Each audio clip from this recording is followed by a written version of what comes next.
Hey, I'm Rob Gantt with the Goose Creek Gazette and the Berkeley Independent. I'm in Summerville today with my teammate at the Summerville Journal Scene offices. This is Roger Lee.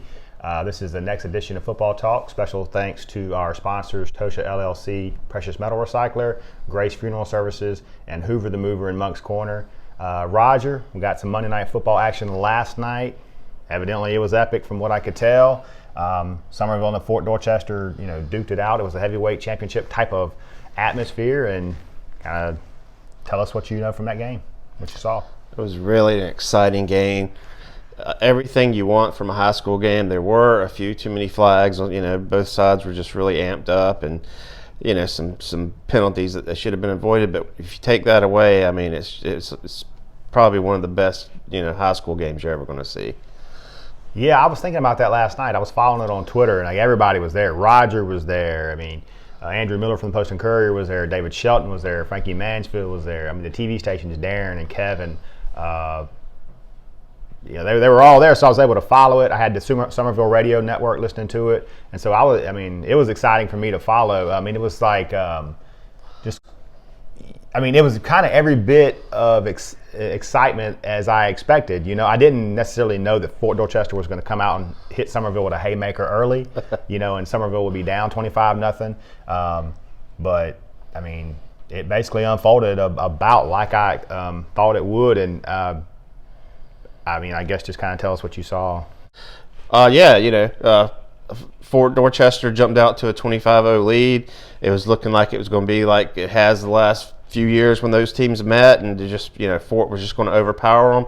But then Summerville got motivated, scored on a running back pass to Brody Hopkins, who had a huge night, some really big receptions for him.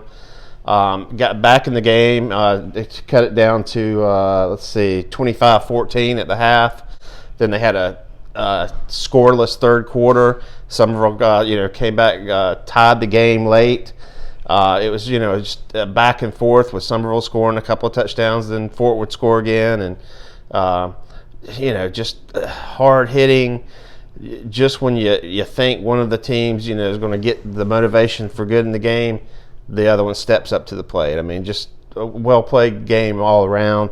It came down to overtime. Both teams kicked the field goal in the first overtime period. Then Fort came out on fourth down, decided to gamble, said, look, we're tired of this. we're going to try to score a touchdown. DeAndre Saab, came in from 2 yards out to put, looked like that was going to be it. Once they hit the extra point, you thought that might be the stake in Summerville's heart. But then didn't take long for Jonathan Bennett to score for Summerville. And then Joe Call decided he was going to gamble and go for the 2-point conversion. Let's not go to a third overtime period. And they dialed up a play that, I think it was a really good call. Jonathan Bennett handed off to Pedro Rios. He pitched to Andre Banks, wide receiver who was coming the other way. And he's the team's backup quarterback. He threw to Jonathan Bennett right at the edge of the end zone, and Bennett caught the ball, fell in the end zone, and it came out with a 43-42 win for Summerville, the first in several years for Summerville in that series, and it was it broke that long-standing Fort Dorchester streak over Lowcountry teams. Also decided the Region 8 championship. Summerville's got that locked down now. Fort's got the number 2 spot locked down. If those teams were going to meet again, it would be in the lower state championship game. Well, that would definitely be one to see if they went that far. That last play, I believe, is called the Philly Special. I'm not sure what Joe Call called it, but it was an amazing play. Took a lot of courage in that situation to make that call, because if you don't get it, you lose. They showed some courage earlier in the game too, because I know they rolled the dice on fourth down a couple of times and scored some touchdowns on fourth down. If those don't go Summerville's way, maybe they don't win the game. So really, it was a courageous effort to come back and win. And we could sit here and talk forever about this game, but we can't. We can't. But yeah, I'll say it was an amazing game. I was right, by the way. If you go back and roll the tape from last week, you'll see I did say that Summerville was going to win because they'd make the play in the end. That's what happened. All right, and what else is going on over there on your side? All right. We had Ashley Ridge had Stahl for their homecoming game. Didn't have much trouble with Stahl. Ended up with a 66-10 win. Stahl's one highlight of the game really was a 99-yard touchdown pass. The quarterback threw it out of his end zone and it got deflected, and the receiver brought it down and just sped to the end zone. But great night for Matt Duncan, who had a hand in several scores, and also Nick Cunningham had 3 rushing touchdowns, also caught a touchdown pass. Jalen Perry, receiver for Ashley Ridge, also showed what he can do. He's only a junior, and they're looking like they are making the adjustments they need to make to be a contender in the playoffs. They're a good team. I thought that early. Yeah. Ashley Ridge has to get through West Ashley, maybe just to qualify for the playoffs, but there is an at-large bid that the winner, one of the lower state teams that doesn't qualify automatically with the seeding, could get it. So but if they could take care of business against West Ashley at West Ashley this week, Ashley Ridge should be in for the playoffs and might can make some noise. I think Ashley Ridge is probably the favorite in that game, but we've talked about this before. West Ashley has the tendency to just rise up and shock the universe every now and then. And while I think Ashley Ridge is the better team, West Ashley is capable of putting it all together and hammering somebody.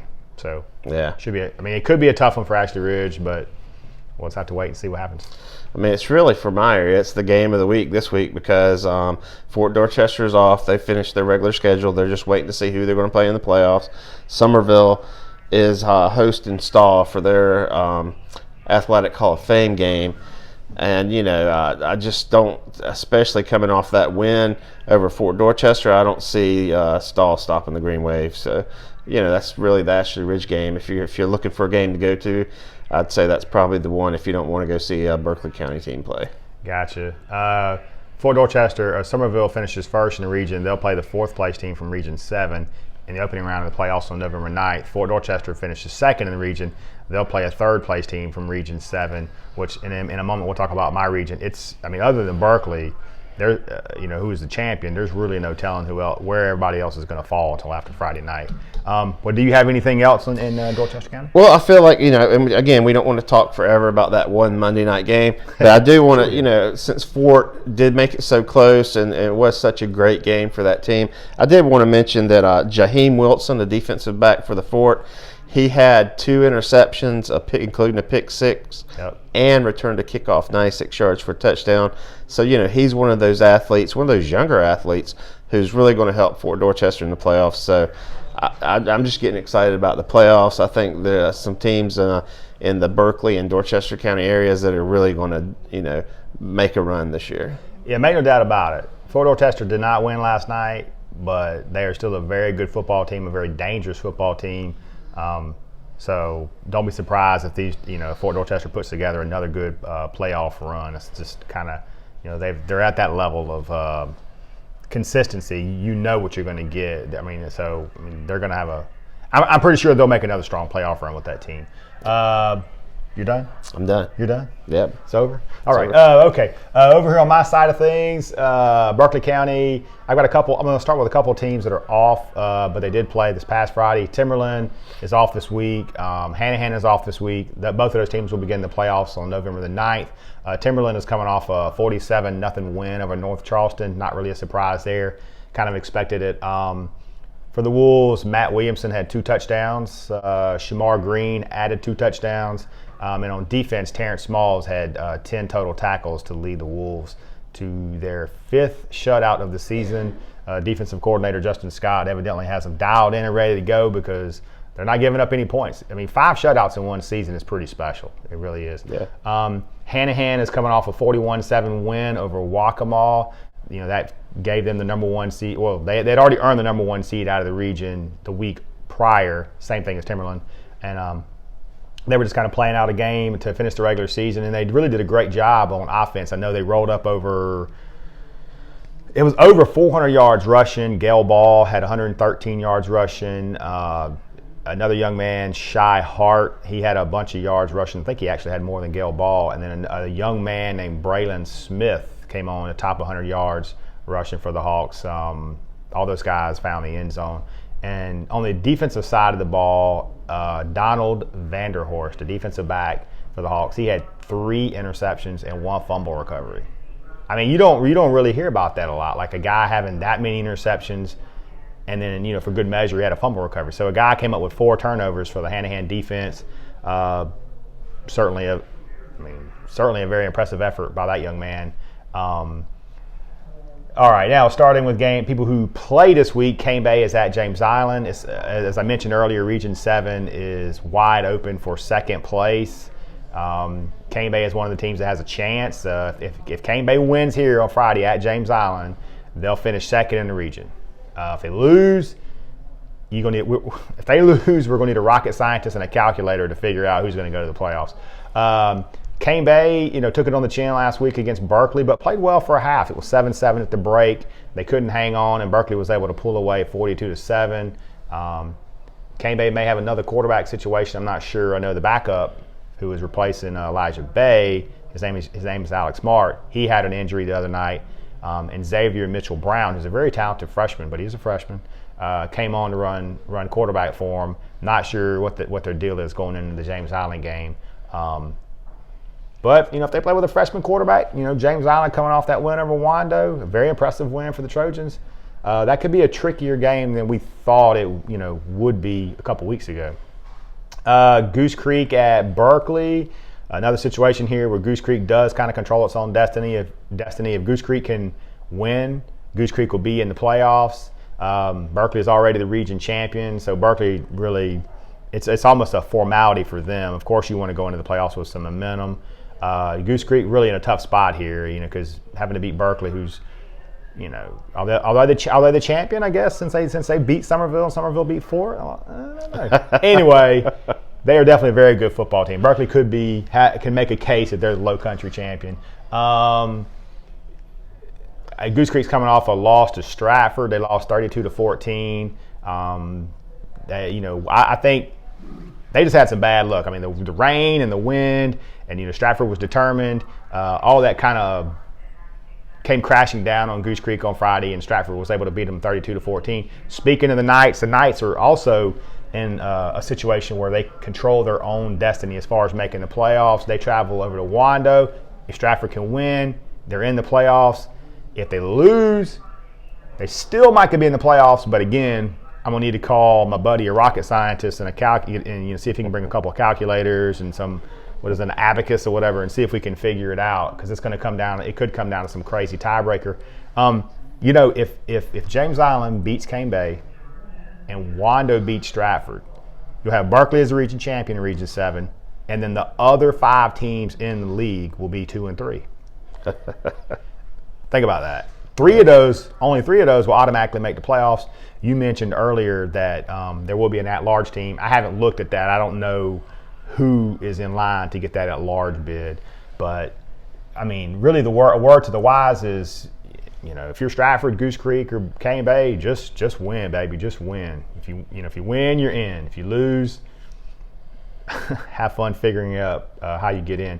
Don't want to leave out a couple of names for Stratford on Friday night. Mario Anderson had 160 yards rushing. He scored 3 touchdowns. I really think he was the difference in the game. With Goose Creek's offense, they have to, with it rainy and windy, they got to take the snap because they're kind of spread and they throw it all over the place. They had to take the snap. You got to find the receiver. You got to throw a wet ball. The receiver's got to catch a wet ball. He's got to run through the mud.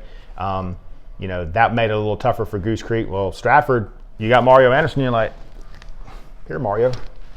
You just give it to Mario and get out of the way, and he can make something happen for you. That's really kind of what happened. 160 yards, 3 touchdowns, and they played determined football. If they do that at Wando on Friday, I think they'll be just fine. Stratford can win. They'll be in the playoffs. Good job for Coach McDaniel in his first year. One other game in Berkeley County to talk about, St. John's Christian is going over to Clarendon Hall in the 8-man playoffs. Just the opening round of the playoffs for those guys. The Cavaliers are coming off another impressive win. They defeated Cathedral 40-6, and it was a very typical night for the Cavs offense. So the quarterback Ryan Booker, I believe he passed for 111, ran for 99, had a hand on some touchdowns. Bryce Taylor had some touchdowns. Fletcher Law had a touchdown. Another young man named Matt Ashley, he caught a touchdown pass. And I know I'm leaving somebody out just because it's hard to mention them all. Ashley also made his mark on the other side of the ball. He had 4 sacks. I don't really care what level you play at. 4 sacks is tough to get. Did you ever get 4 sacks in a football game? Even in backyard football? You never got 4 sacks in backyard football? Oh, of course, in backyard football. Yeah, so that's pretty impressive. Pretty impressive effort by that guy to score, to have 4 sacks, and he also scored a touchdown. So St. John's Christian's playing pretty well. I mean, from what I've heard, Clarendon Hall is a pretty good football team. This should really be a great football game between these two teams.